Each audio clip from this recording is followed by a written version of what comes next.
Captain Midnight.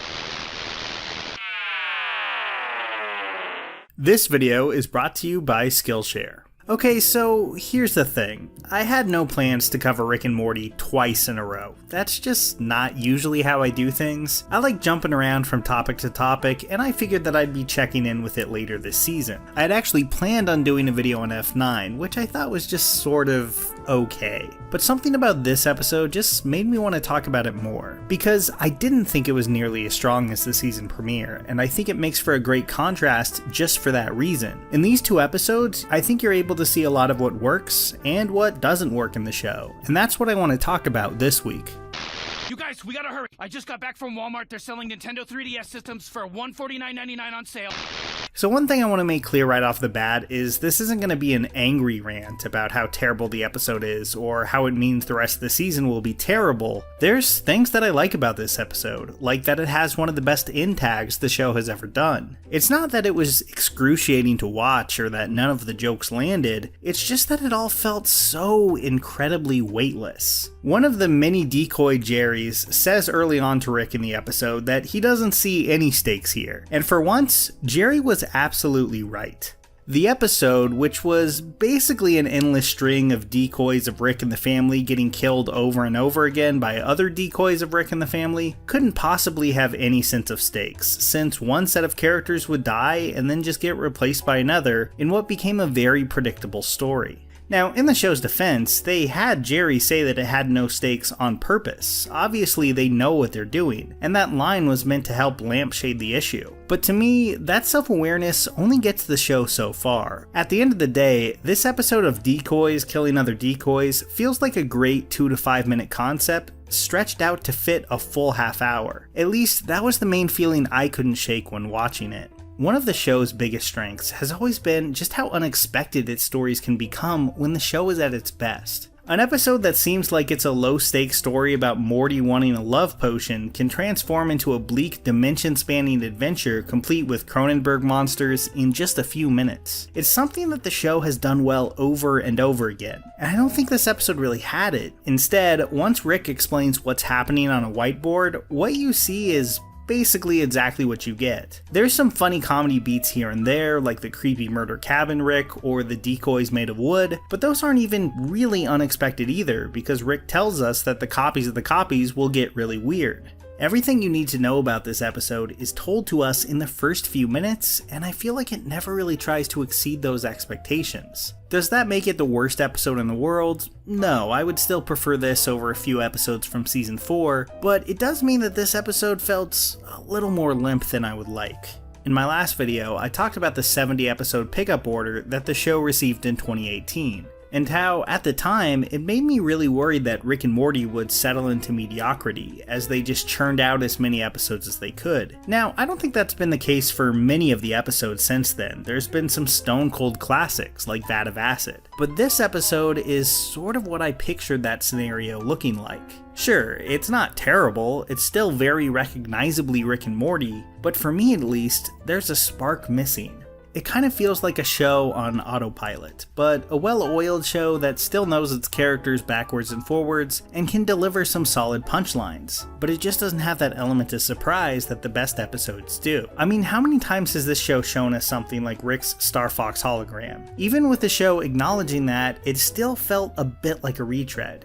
Now, am I saying that that's what the rest of Season 5 is going to be doomed to be? I mean, no, like I said, I really liked last week's premiere. Mr. Nimbus, and even what they did with Jessica felt fresh and interesting. But this was a bump in the road, at least from my perspective. I know the episode has its diehard fans, and I have seen a lot of positive reviews, but I just wasn't impressed. Once this episode reveals its gimmick, there's almost nothing left to it. I say almost because that colony of Wooden Smith family decoys was definitely a highlight. Jerry has suffered a lot through the years, but ventriloquist dummy Jerry definitely has him beat, as the end tag shows us his escape after he left many other decoys to die. It starts out peacefully enough before descending into an absolute nightmare as Jerry is dragged through centuries of history, seeing civilizations rise and fall, and getting food thrown at him by alien cowboys and alien Romans. ultimately making his fate so much worse than those that he let die in the elevator. It's a perfect Rick and Morty sequence, with the show's signature blend of comedy and dark sci-fi dread. And where most of the episode felt really bloated for how simple and straightforward its concept was, the end tag gave us a much briefer glimpse into a more interesting scenario. Oh, and I was also a fan of Mr. Always Wants to Be Hunted. I'm usually a sucker for those really goofy, over-the-top Justin Roiland characters, and he was definitely no exception. You should have hunted me! What? Who? Were you significant? A bit that didn't quite land for me though was the interdimensional cable segment.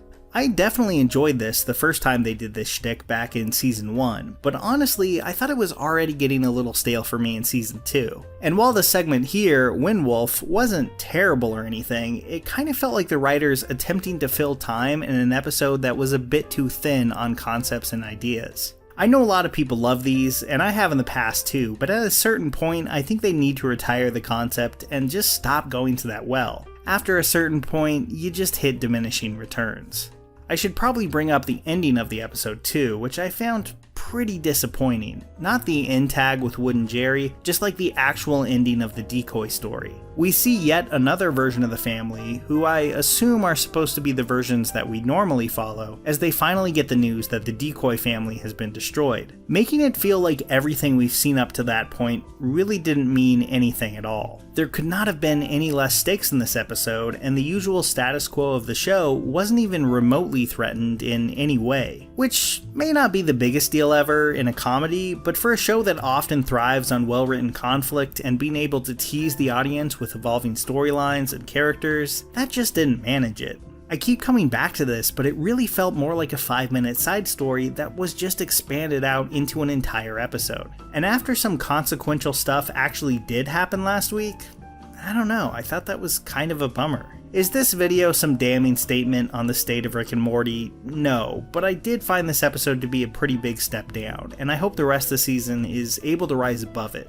A show doesn't have to be completely consistent to be great. A lot of my favorite shows definitely aren't. But I really hope this was more of a bump in the road than a sign that the show's best days are behind it. I think it's way too early to make that call, and I'm really looking forward to seeing what else they have in store. But this episode was not what I was hoping for after such a promising opening.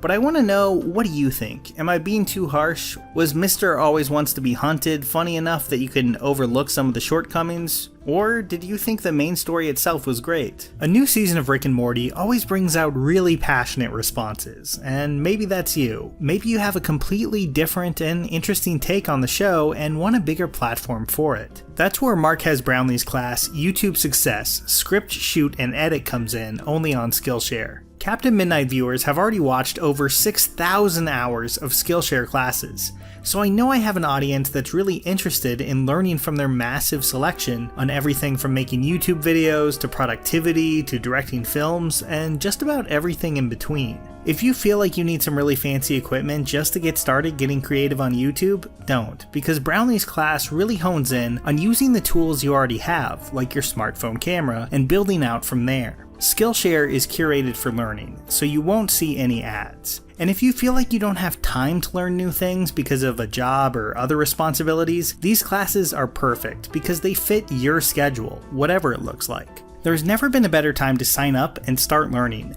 And the first 1,000 people to use the link in my description will get 30% off that premium membership. So start learning today and go to skl.sh/CaptainMidnight07219. You'll find that link in the description below. Here's a special tip for the fellas and girls who have not already joined Captain Midnight's new 1940 Flight Patrol. You'd better hurry up and join at once because there's a big adventure ahead. The thing to do now is to get started, because we're going to have not only barrels of fun, but loads of free gifts and prizes too.